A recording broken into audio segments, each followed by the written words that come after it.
Pinasapina na ng Department of Justice ang umano'y recruiter ni Mary Jane Veloso na si Cristina Serio at ang kinakasama nito para ito sa investigasyon ng ahensya sa reklamong illegal recruitment laban sa kanila. Pinag-aaralan din ng gobyerno kung paano makakatestigo si Veloso sa kaso. Makibalita tayo kay Jasmine Gabriel. Naisip ko, wala na ako yung bunso ko. Ay ngayon, masaya ko ngayon. Totoo pala sinabi mo, maski isang minuto na lang, isang himla na lang. Kung talagang gusto ng Diyos na ligtas ka, niligtas ka pa rin niya. Mama, makikita na rin kita. Parang hindi ka na mabitay.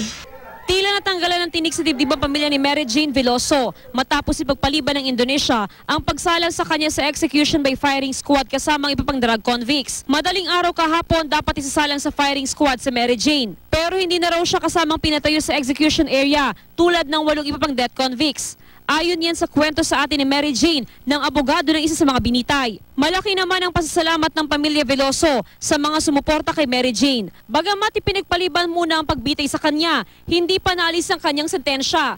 Pero dahil sa reprieve, posible pang ituloy ang pagsusulong sa judicial review sa kanyang kaso. Hindi naman tiyak kung hanggang kailan magtatagal ang reprieve. Ang purpose ng judicial review is to determine whether yung death sentence niya was appropriate for the crime that was committed. So I think we will continue to pursue this effort. Nakabalik na si Mary Jane sa Wirigunan Penitentiary sa Yogyakarta, Indonesia. Pinayagan siyang dalawin ng kanyang pamilya kanina. Bago pa mapigil ang pagbitay kay Mary Jane, sumuko ang dalawang recruiter niya sa pulisya sa Cabanatuan, Nueva Ecija.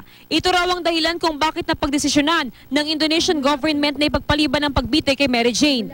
Kahapon lang, inilipat sa Camp Crame mga itinuturong recruiter ni Mary Jane na sina Cristina Serio at Julius Lacanilaw. Si Serio yung tinuturong nagtulak kay Mary Jane na pumunta ng Indonesia habang sila Canilaw raw ang naging daan para magkakilala ang dalawa. Bagamat sumuko ang dalawa, ilalagay lang sila sa protective custody dahil wala pa namang kasong isinasampa sa kanila.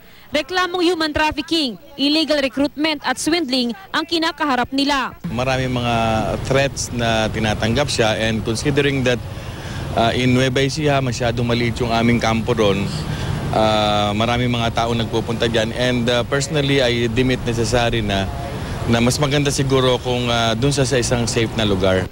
Bumuo naman ang Joint Task Force ng Department of Justice para tutukan ang kaso ni Mary Jane at kanyang mga recruiter. Sa kanilang inisyal na investigasyon, nalaman nilang siningil umano ni Serio si Mary Jane ng 7,000 piso, cellphone, pati na isang tricycle para sa ipinangakong trabaho sa ibang bansa. Napag-alaman ding walang lisensya si Serio at Lacanilaw na mag-recruit ng mga Pinoy para makapagtrabaho abroad. Una lang itinanggi ni Serio ang mga paratang sa kanya.